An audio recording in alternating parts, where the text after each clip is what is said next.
ನಗರದ ಗಂಜ್ ಪ್ರದೇಶದಲ್ಲಿರುವ ಬ್ಯಾಂಕ್ ಕಾಲೋನಿಯ ನೂತನವಾಗಿ ನಿರ್ಮಿಸಲಾದ ಬಸವೇಶ್ವರರ ದೇವಸ್ಥಾನ ಗೋಪುರ ಉದ್ಘಾಟನೆ ಸಮಾರಂಭವು ಅದ್ದೂರಿಯಾಗಿ ಜರುಗಿತು.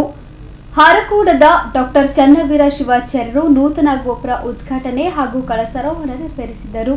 ಶ್ರೀ ಬಸವೇಶ್ವರ ಸೇವಾ ಸಂಘದ ವತಿಯಿಂದ ನಗರದ ಗಂಜ್ ಪ್ರದೇಶದಲ್ಲಿರುವ ಬ್ಯಾಂಕ್ ಕಾಲೋನಿಯ ನೂತನವಾಗಿ ನಿರ್ಮಿಸಲಾದ ಬಸವೇಶ್ವರರ ದೇವಸ್ಥಾನದ ಗೋಪುರ ಉದ್ಘಾಟನೆ ಸಮಾರಂಭವು ವಿಜೃಂಭಣೆಯಿಂದ ಜರುಗಿತು.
ಹಾಗಾಗಿ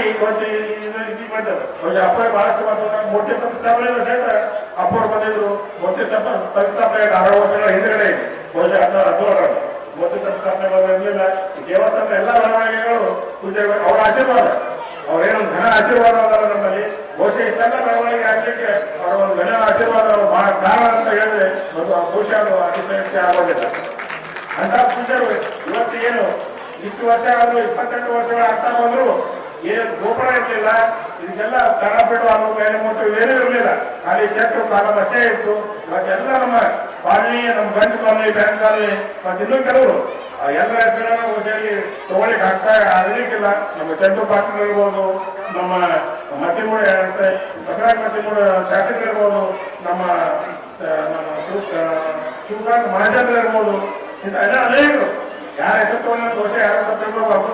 ಅನೇಕರು ಅನೇಕ ರೀತಿಯಲ್ಲಿ ಬಹುಶಃ ಒಂದು 200-300 ಹೆಸರಾಗ್ಬೋದು. ನಾವು ತಗೊಳ್ಳಿಕ್ಕೆ ಆಗೋದಿಲ್ಲ. ಯಾರೋ ಹೆಸರು ತಗೊಳ್ಳೋದು ಯಾರೋ ದಯವಿಟ್ಟು ತಿಳ್ಕೋಬಾರ್ದು. ಇಂಥ ಅನೇಕರು ನಮ್ಗೆ ಎಲ್ಲರೂ ಬಹಳಷ್ಟು ಸಹಕಾರವನ್ನು ಮಾಡಿದ್ದಾರೆ. ಅಷ್ಟೆಲ್ಲ ಮಾಡಿದ್ರೆ ಮಾತ್ರ ಇಷ್ಟೆಲ್ಲ ಆಗಲಿಕ್ಕೆ ಸಾಧ್ಯ ಆಗಿದೆ. 2 ವರ್ಷ ಪರ್ಯಂತ ಅನುಷ್ಠಾನ ಮಾಡಿ ಇಲ್ಲಿ ಯಾವ ಬ್ಯಾಂಕ್ ಕಾಲನಿ ಜನರ ಮನಸ್ಸನ್ನು ಕಳೆದು ಯಾವ ರೀತಿಯಾಗಿ ಗೋಪುರವನ್ನು ನಿರ್ಮಾಣ ಮಾಡುವುದಕ್ಕಾಗಿ ಚಾಲನೆಯನ್ನು ಮಾಡಿದರೋ ಆ ಕಾರ್ಯಕ್ರಮ ಏನಪ್ಪಾ ಅಂದ್ರೆ ಇವತ್ತೇನಪ್ಪ ಅಂದ್ರೆ ಬಹಳ ವಿಜೃಂಭಣೆಯಿಂದ ಏನಪ್ಪಾ ಅಂತಾರ ನೋಡುವಂತ ಮನಸ್ಸಿಗೆ ಬಹಳ ಸಂತೋಷವಾಗಿದೆ.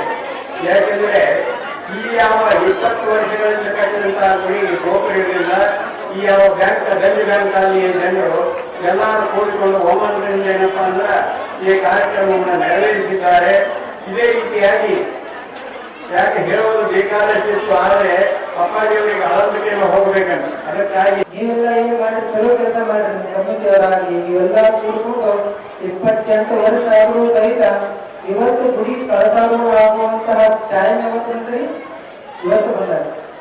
ಯಾಕಪ್ಪ ಅಂತಂದ್ರೆ ಇಷ್ಟು ದಿವಸ ನೀವೆಲ್ಲರೂ ನಿಮ್ಮ ಭಕ್ತಿ ಪರೀಕ್ಷೆ ಮಾಡ್ಕೊಂಡು ಕೂತ್ಕೊಂಡಿದ್ದೆ. ಇವತ್ತಿಂದ ನಮ್ಮ ದೇವರು ನೀವು ಎಷ್ಟೇ ಆಗಲಿ ಸರ್ ಹೇಳ್ತಾ ಇದ್ರು, ಈ ಗೋಪುರ ನಿಂತಿರ್ಬೇಕಂದ್ರೆ ಈ ದೇವಸ್ಥಾನ ನಿಂತಿರ್ಬೇಕಂದ್ರೆ ಎಷ್ಟು ಕಷ್ಟಪಟ್ಟಿದೆ ಅಂತ ನಿಮ್ಗೆಲ್ಲ ಗೊತ್ತು.